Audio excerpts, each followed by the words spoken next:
Okay, so this is the third video in the week one lecture. I hope that you are enjoying them so far. And in this video, we're going to talk a little bit about some more about Greco-Roman art and sculpture from antiquity, what's lost, and then how that art will influence the beginnings of the Italian Renaissance. We'll also look at examples of some medieval public art. And then before we get into painting, I promise that we'll take a look at some of the art of the Western European Middle Ages and maybe some Byzantine art, just so we have um, a a good foundation for what we're going to be getting into. So when we talk about classical Greek architecture and then the architecture that is copied by the Romans, the first thing that I ask students to look at are the orders of columns. And we did a little bit of this in the last video, but just so you have an idea, what we should be doing when we're looking at neoclassical architecture, the architecture of the Renaissance, or Greco-Roman architecture is we look first at the columns. So there's lots of ways to tell the difference between um, Doric columns, Ionic columns, and Corinthian columns, but the easiest way to do it is to take a look at the capital. So if we're taking a look at a fluted column here, and we look all the way at the top, the unadorned columns, the very simple design, we associate with Dorian Greece. So we look at these columns and we say that they're Doric columns. The ones that have the scrolls on them are the Ionic columns. So difference between Doric, Ionic, and then the third order of columns are these. We don't see these in Greek architecture so much. These are typically associated um, with Roman columns, although the name suggests Greece. Corinth being one of the important city-states in central Greece. So a Corinthian order of columns with the fluted capital. See, like it almost looks like peeled leaves are sprouting from the very top. So that's how we tell the difference between the columns. All right, if we take a look at Greek sculpture, I wanted to show you the kouros. So these are great examples of uh, 7th, 6th century BC, early 5th century BC uh, Greek statuary. So you're going to see an attention to detail when it comes to the human form. The anatomy is right. So you got the biceps, the forearms, the distinction between the biceps and the forearms. You can see the pectoral muscles pretty well. The legs are pretty well formed here. So it's lifelike in that there is an attention given to anatomy. Just like in the Renaissance, when this worldview is reborn, there's nothing awful or dirty about the human body. The human body is something that should be celebrated, but there is a stiffness here. There is. I mean, if it almost looks like these guys are soldiers standing at attention. You would never ever just stand like this. Having a conversation with a friend. So you don't have to play along here if you don't want to. But what I'd like you to do at this point is you can pause the recording, stand up, and stand like this, and feel how unnatural it is. And then what I'd like you to do is just shake everything out and stand as natural as possible. Give yourself just like a normal stance. You know, um, and try to do it without even thinking about it. Just stand like you would stand normally, and then freeze and look down and see how you are. Are you standing like this, or are you standing like this? This is a sixth century, uh, late fifth century statue called the Critian Boy, and I want you to take a look at his legs. This is an artistic style that we're going to see copied over and over again during the Renaissance period that largely disappears from European sculpture for about 1,000 years. So, did you notice when you were standing yourself that like one leg was kind of thrust in front of the other leg? That your 2 feet weren't, unless you're somebody that does, um, you know, uh, karate, or you're a some kind of expert in maintaining a low center of gravity or balance. If you stand like I stand, one of your hips is probably raised over the other one, and then you have one foot in front of the other foot. So in Italian, this is called contrapposto. And if you're looking at the statue and you're like, I can see a little bit of Michelangelo's David in this. Well, yeah, that's the idea. So not only is it anatomically correct, but the artist is making a concerted effort to try to capture uh, a reality in the way that a person would be standing or acting. And the Greeks were very good at this. I'll give you a few more examples. Here we have the thrower, Discobolus, by the great artist Myron. So, like I said in a previous video, there's a reason why this guy is naked. So the Greeks called it gymnos, which is where we get our term gymnastics, but also to show the anatomy. It's important. Now later we have the idea of heroic nudity in art, and we'll discuss that if that's something that you guys want to talk about. Very controversial, especially when the popes get involved, and that's certainly a conversation that we'll have moving forward. But there's Myron's Discobolus, and so we've gone from contrapposto, like this natural way of standing where one foot is in front of the other, to now we can show naturalism in all sorts of different ways. So here we have a person with their body torqued 75%, about to throw a discus. I mean, you feel like this guy is lifelike, and there's so much potential energy there, like he's about ready to let this thing go. Really awesome. You're not going to see anything like this in statues or paintings from the Middle Ages. Praxiteles is another famous sculpture. Aphrodite.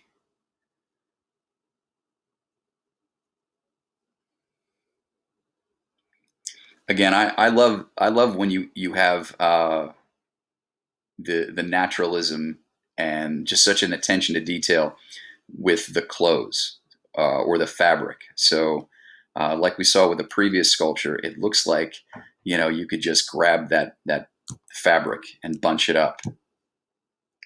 Michelangelo was the master of that. This is a very famous Greek statue. I'll show you the Roman copy here. This is one that you've probably seen before. This is called The Wrestlers.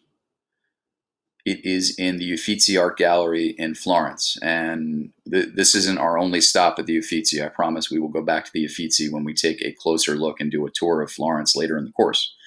But I love everything about this statue. So, so it's anatomically correct. Historians looked at this, and actually sports historians looked at this statue and said, we've labeled it wrong, that the sport that they're engaged in here actually isn't wrestling. It's a pretty brutal Greek sport that was practiced in the first Olympic Games called pankration.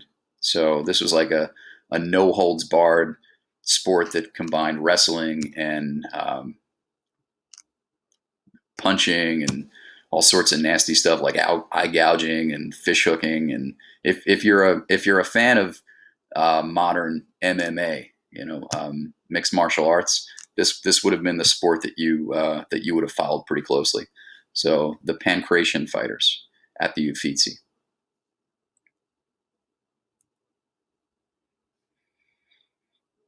The Aphrodite of Milos, because of where we discovered it. This is on display at the Louvre, and I promise that we will go back to the Louvre. But this probably better as the Venus de Milo.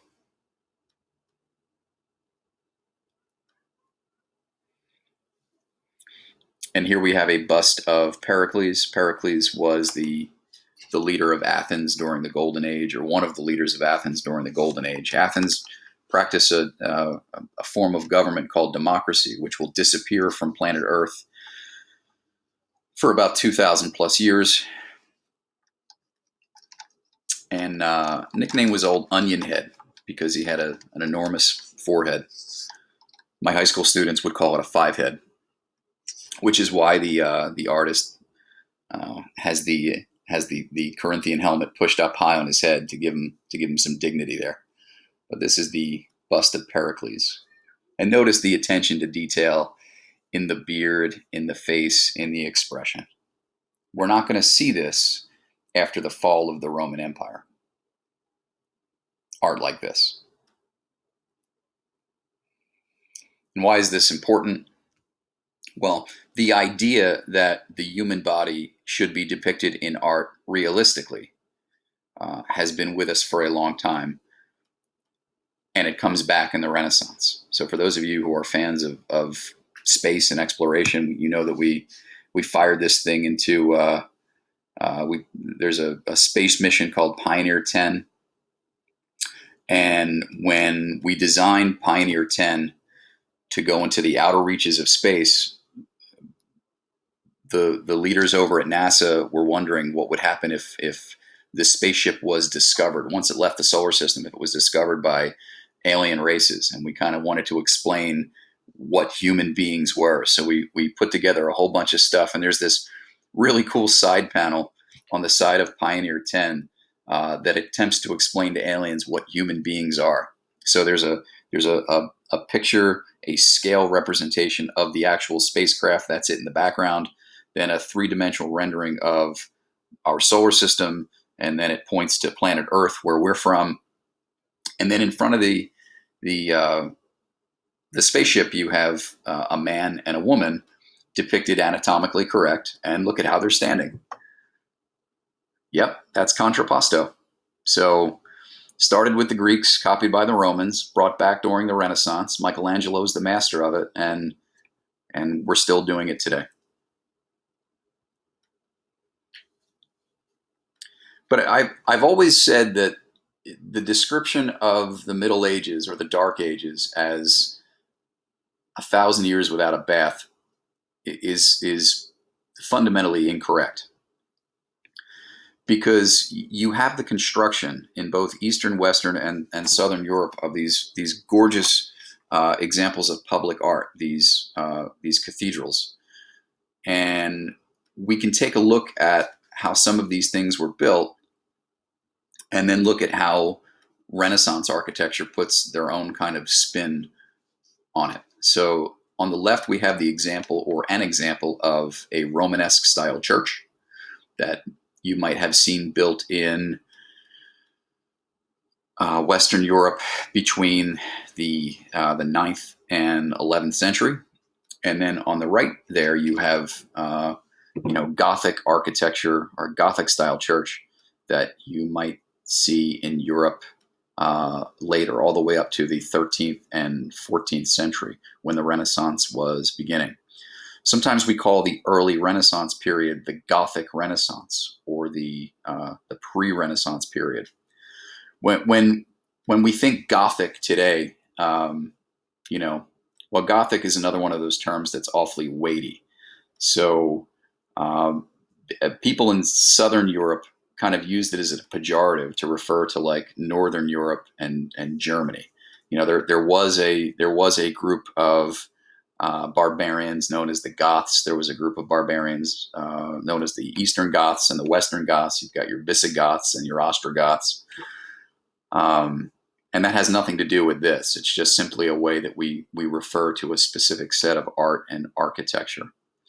Cathedrals are really amazing buildings. Churches are amazing buildings. So let me start with that. So any religious building where mass is said, where the priest comes in and performs his religious duty, is a church. The cathedral is a place that houses the bishop. So uh, the Catholic Church divides its lands into what are called dioceses, and the bishop or the archbishop or maybe a cardinal is the leader of that diocese, and wherever the bishop has his throne is the cathedral.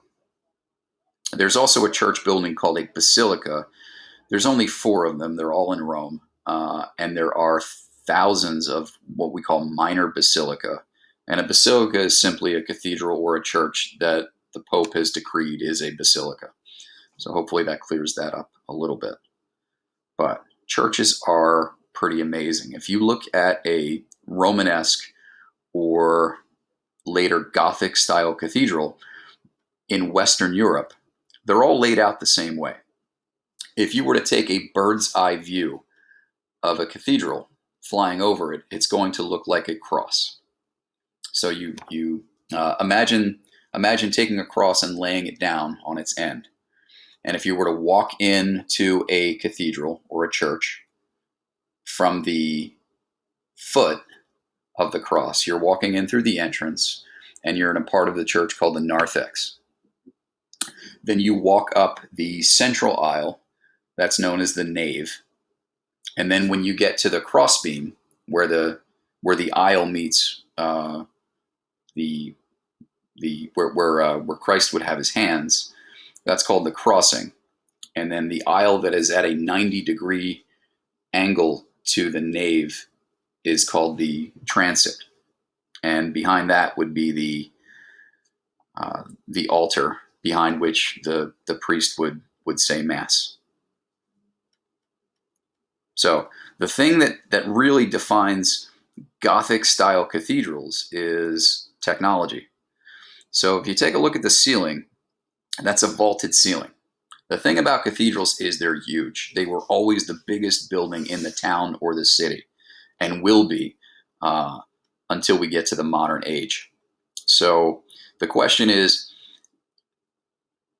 what kind of engineering does it take to support a roof that big and walls that big?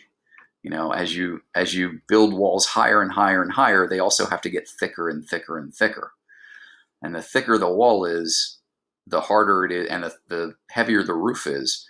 Eventually you're going to get a building that's almost as wide as it is tall, and you can't do that. So as engineering gets better, it enables Gothic style cathedrals to do this: build the walls thinner and thinner with less support for the roof, so we can open those walls up and put in that beautiful stained glass. So when you walk into a Gothic style cathedral or a late Gothic style cathedral or a Gothic Renaissance style cathedral, what really sets it apart is all of the natural light that comes in, which is part of the religious experience. So a Romanesque cathedral, you're walking in and not much in the way of light. Gothic style cathedral, tons of light.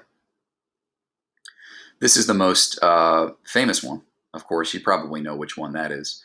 On the left, that's Notre Dame de Paris, and I think I have some more pictures of it. Yes, so that's Notre Dame lit up at night. If we were to fly over top of it, over the central spire, which I believe collapsed in the fire last year, which was a tragedy, you see how it looks like a cross.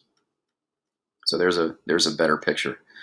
And just an engineering marvel. So Notre Dame de Paris is on an island in the middle of the Seine River called the Ile de la Cité. And if we look at the church from this angle, you can see one of those engineering marvels that help support the walls. So what medieval era church builders would do during the construction of these cathedrals. And folks, these cathedrals could take, upwards of a century to build. So this was a slow, laboring process. But they would have external supports on the wall to hold the wall up, and that freed up or opened up the space for the beautiful stained glass. Those were called buttresses. And sometimes the buttresses would be placed away from the wall. They'd be freestanding structures or not connected to the wall except only in a few parts. And those are called flying buttresses. So here I am at my favorite cathedral in France. And Notre Dame is obviously the biggest. It's the most well known. It's had the most stories and songs written about it. Chartres is another one that's amazing because of its uniqueness. It has two different spires built in two different architectural styles. So I encourage you to go to Chartres as well. This is my favorite. This is the cathedral at Reims. Reims is the town in eastern France, close to the German border, where they would crown the ancient kings of France. And you can see above me all of the flying buttresses, which are pretty cool, and how that takes some weight off of the interior walls, which opens it up for those beautiful stained glass windows. People who didn't bathe for 1,000 years didn't build this thing. So this is a great example of late Middle Ages architecture and art. And here is the front of the cathedral at Reims. Just another idea of what I'm talking about here. That central rose window, that main window that lets in all of that beautiful natural light.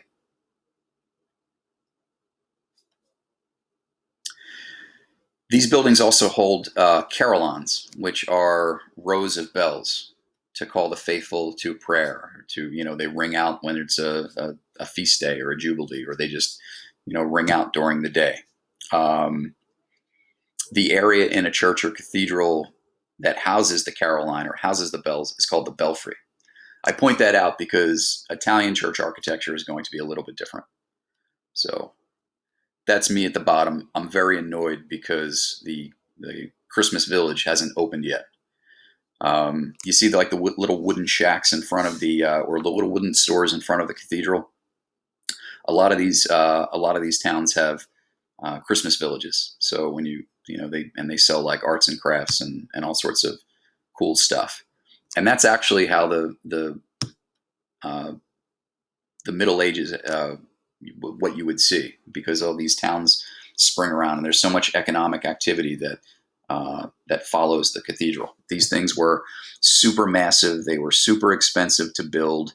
Not only did they house the archbishop, or did they house the bishop, but they also housed relics. And relics are saintly items that are kept in a box called a reliquary. And they might be pieces of saints, or they might be things that saints had, or maybe a piece of the true cross, or some kind of religious token. And they were venerated. So in order to raise money to pay for the cathedral, the bishop or the cardinal might send those relics on tour. So you might have the shin bone of Saint Denis, and so you send the shin bone of Saint Denis on a tour of the countryside, and people would come and venerate it and want to kiss the reliquary and give whatever money they had for the construction of your new cathedral. But that was a very, very long process, and when we start building more and more of these things, and bigger cathedrals in the 14th and 15th century, this race to build cathedrals and to pay for cathedrals will get the church into a little bit of trouble.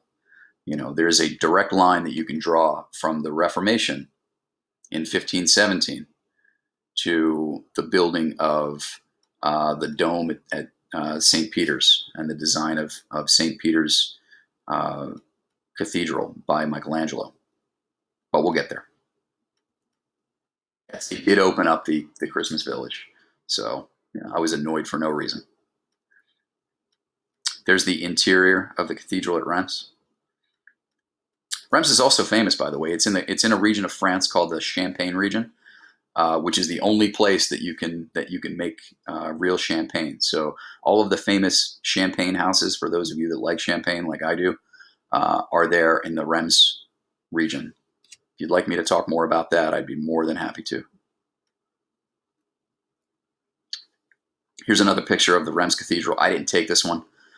This was the cathedral was largely destroyed in World War One. I did mention, I think, that it was on the border with Germany. So when those two countries were at war during the First World War, not only was it bombed from the air, but it was shelled. It was within artillery range. It was on the front line. Very sad. But when they rebuilt the cathedral, they had all sorts of modern artists come in and redo some of the chapels. So a chapel is simply a small place to pray. It doesn't necessarily have to be. It doesn't have to be a standalone church. So a lot of these large cathedrals also hold tiny chapels or mini chapels, and sometimes they're arrayed like spokes in a wheel on the other side of the transept. So this is one of the chapels in the Reims Cathedral, and the stained glass windows were designed by a very famous 19th and 20th century artist named Marc Chagall. And you can probably see in Chagall's art there some Renaissance and then Impressionist and Expressionist influence. And hopefully we can get to him as well. I did not take this picture. I stole it from the internet, but I did want to show you another example of the windows and the buttresses. So once we get to the Renaissance, or the Gothic Renaissance, a lot of that medieval cathedral building will influence later churches. So to me, this is the most important building of the Renaissance. It's finished during the Gothic Renaissance, and everything about it is just beautiful. So you know what this church is. If you know one building from Italy, it's probably this one. So this is, of course, the Duomo.